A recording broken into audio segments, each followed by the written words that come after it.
Hello everyone, Monica Tutor here, and today we're going to be going over some circuits, not exactly Kirchhoff's law circuits, just some normal circuits in series and parallel, and finding currents and resistors, and currents, voltages, resistances through different resistors. And so let's get straight to it. We're going to first start off with this one, and I'm going to get progressively a bit harder and harder. I'm going to go to this one first, this one next, and this one last. Let's start off with this one first. So now we see here a 30-volt battery connected with a 12 ohm resistor, connected in series with a 12 ohm resistor, and then that 12 ohm resistor connected in parallel to an 18 ohm, a 9 ohm, and a 6 ohm resistor. And we are asked to find the equivalent resistance of the whole thing. So in other words, if we were to condense this down to just our battery and one circuit, what would the resistance of this be? So let's walk through those steps and figure out how to do that. So the first thing we're going to do is we need to condense down this. And what we have to do for that is, you want to redraw your picture and we want to do this. So we want to do 30 volts, film we know, 12 ohms. And we need to figure out what the equivalent resistance of those three resistors in parallel are. And what you should know is that when you're adding resistors in parallel, you're going to take kind of the equivalent resistance of all those will be less than any individual resistance. And how we're going to do that is we're going to do 1 over the equivalent resistance equal to 1 over all of those resistances. So 1 plus 18, 1 over 18 plus 1 over 9 plus 1 over 6, like this. So we're going to first do that. 1 divided by 18 plus 1 divided by 9 plus 1 divided by 6. And we're going to put that under, well, we're going to divide 1 by that. And we're going to get an equivalent resistance of 3 ohms here. And then we need to condense this one more time to make sure we have one resistor. So we're going to do this. So 30 volts. And now how do we add resistors in series? Well, all we really have to do there is just add them up. So 12 plus 3, we're going to do 15 ohms. And that should be our answer. Yep. So that's one where the picture is pretty straightforward and just given to you. Okay. Now, number 2 that we're going to do is a little bit more complicated, and it's a little less straightforward, as we're going to have to redraw this picture, because right now you probably couldn't make much sense of this. So first we're going to start from the pathway of the battery and where our current is flowing. So we're going this way, this way, this way, through this resistor, and then we're branching off here, and we'll be back here. So let's redraw a circuit from our battery. So we'll do here, we're going through this 5 ohm resistor, and then we have 2 options. So that means we're going into parallel. Then we'll do this option first right here. We go through a 5 ohm, I'm sorry, I don't know why that's doing that, 5 ohm resistor, and we're back at our little junction. So we're going to take a pause right there real quick. For the next one, we're going through a 5 ohm resistor, and then we keep going, keep going, keep going, keep going, keep going, and we get to another 5 ohm resistor. So then, well, let me actually put this a little more backwards. So 5 ohm resistor, 5 ohm resistor, and we come back at our junction here. So let's label all these 5 ohm, 5 ohm, 5 ohm, right? So now, no matter which pathway it takes, from whether it goes the red pathway or the green, or, well, let's say the highlighted pathway, no matter what, it has to go through what is in green. It has to go through this 1.5 ohm resistor. So let's do that real quick. And then we see it go straight back to the battery. So we'll do this, finish the circuit. There we go. No, I'm sorry, 18 volts. So 18 volts and 1.5 ohms. And I will color code every resistor we have here. So this is a 5 ohm. That's where this is coming from.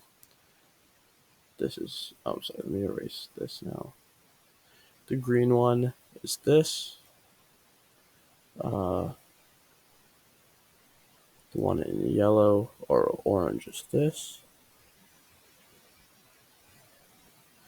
The one in blue is this. And I'll leave the 1.51 open because you know which one the 1.51 is. It's a little more complicated because there's 4 resistors with 5 ohms. So now let's get started to condensing this down. We're only looking for the equivalent resistance. So how are we going to do this first? We need to condense this part first. We need everything in series, basically. So for that, we have to turn all of these into series. And so we're going to redraw a picture with a 5 ohm resistor and, sorry, so 5 ohm resistor, whatever that was, our 1.5 ohm resistor, and back to our battery. So 1.5 ohms, 5 ohms, and we don't know what this is right now. But let's figure it out. So first we have two 5 ohm resistors in parallel. So I'm in series, so I will just draw this a little bit separately. So we have a 5 ohm resistor down here and two 5 ohms in parallel. In series, which is 10 ohms. So now if we were to add these up to get the equivalent resistance, it would have to remember 1 over Req is equal to 1 over 10 plus 1 over 5. So we're going to do 1/10 plus 1/5, and we're going to do 1 divided by that. We're going to get an answer of 3.33 ohms. And now we have 3 resistors in the series. We can just add these all up together. 3.33 plus 5 plus 1.5. And we get 9.83 ohms, which is indeed our answer. So take a second, kind of check in with that, see if it all makes sense. And one other thing is, since you are given the voltage of a battery here, you should be able to figure out every single voltage and current through all of these resistors. It isn't really too difficult that we're going to do in the next question. But yeah, so just take a second, try to make sure you know what we did, because this next problem is going to be a bit of a doozy, so you want to know at least what we're doing. What? So let me erase all this.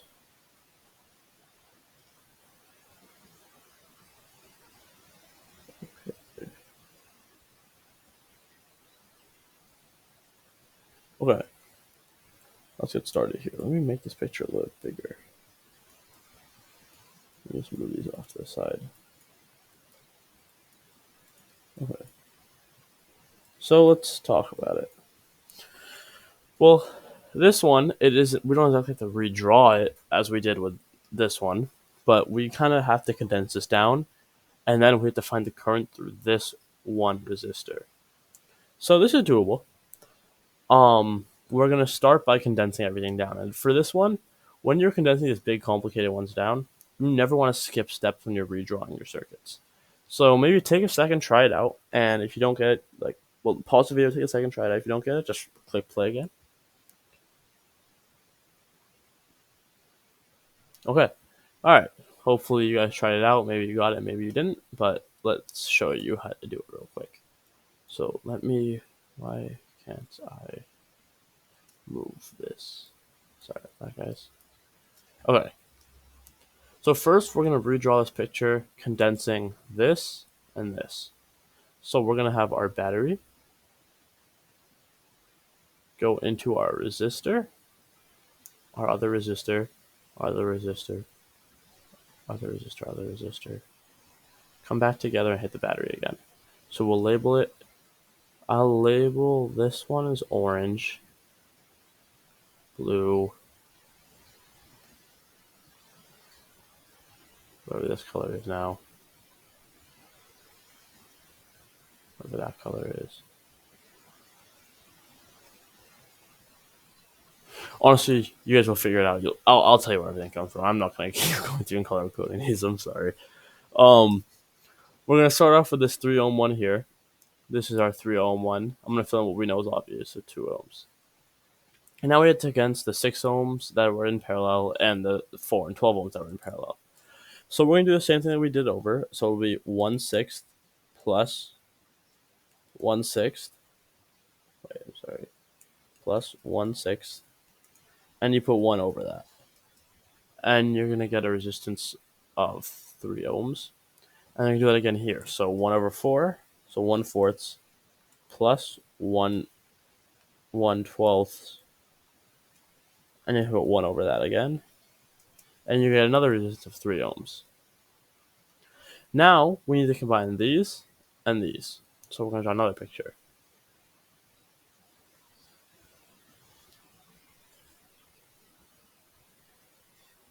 Okay.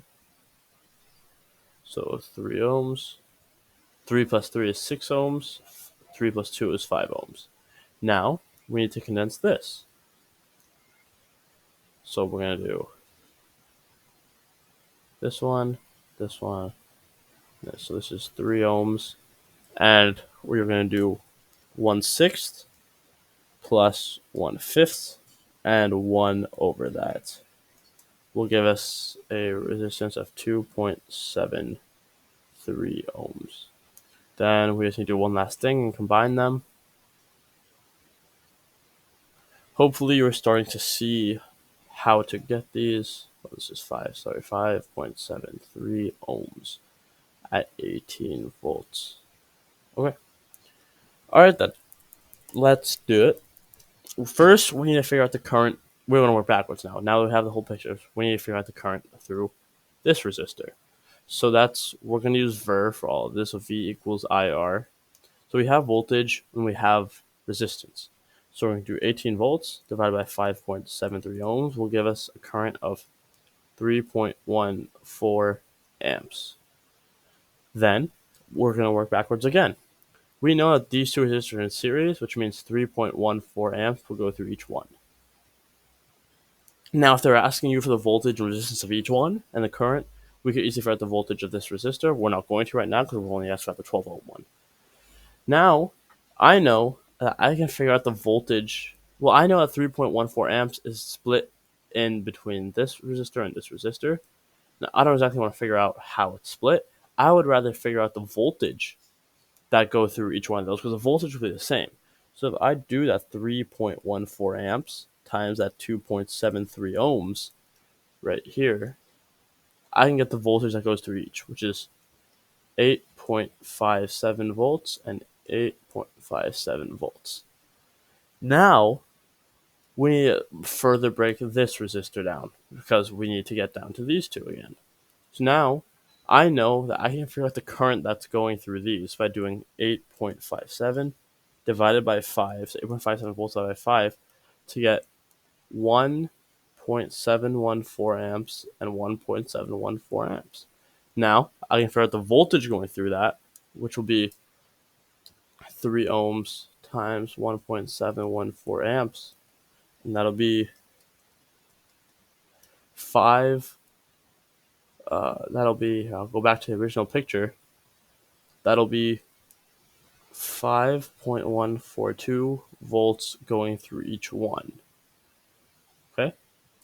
Now, to find the current, let's use VER again. 5.1472 divided by 12.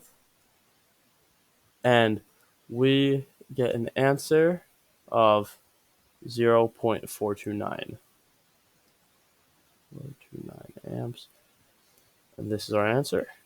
So, hopefully, yes, that one's a bit of a doozy, but hopefully you see it's actually pretty easy. It's pretty simple.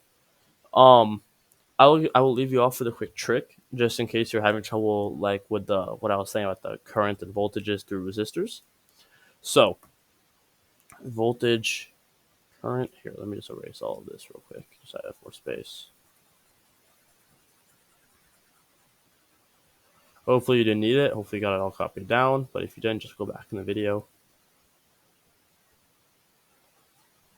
Okay. So let's do voltage. Let me move this back. Here. Sorry. So voltage and then series. I don't know how to spell parallel, so I'm just going to do two parallel lines, I'm going to use a parallel. Okay. Voltage in series will always add up. That means if we have, let's say, a battery here and then two resistors, the total voltage of this, well, let's say it's 9 volts, will be split between these two resistors unevenly. If they have different resistors, the voltage will be split up unevenly, And to figure that out, you would have to know the resistance and the current going through each battery. I mean, each resistor. But that's for a different video, I guess. Um, in parallel, the voltage will always be the same. So if we have a battery, let me draw this one the other way this time. A battery going into two resistors that are in parallel, the voltage, let's say this is 9 volts, will go to each one of these. Okay. Now, current in series will always be the same. So if we have, again, this, and let's say this is putting out, let's say this battery is putting out, let's say 4 amps of current, both of these resistors will get 4 amps of current going through them. The voltage will drop, but the current won't. Then, in parallel, these will split currents. So let's say we have a battery going into two resistors. Let's say it's putting out 5 amps of current. This will be split up between R1 and R2. So the current going through R1 and R2 will add up to 5 amps, and the distribution of it will depend on on what the value of the resistors are. But yeah, so the higher the resistance, if you imagine the voltage is the same for each one. The higher the resistance and the more constant, and since the voltage is constant, the lower the current will be. So that's kind of how you. This is a little trick right here. I recommend you memorize this. And when you eventually get the capacitors, and I'll make a video on that too, it'll actually be flipped. And there won't be current, there'll be charge, but it'll be flipped, and you'll see. But yeah, okay. Hopefully that helped you guys out, and I'll catch you guys in the next video.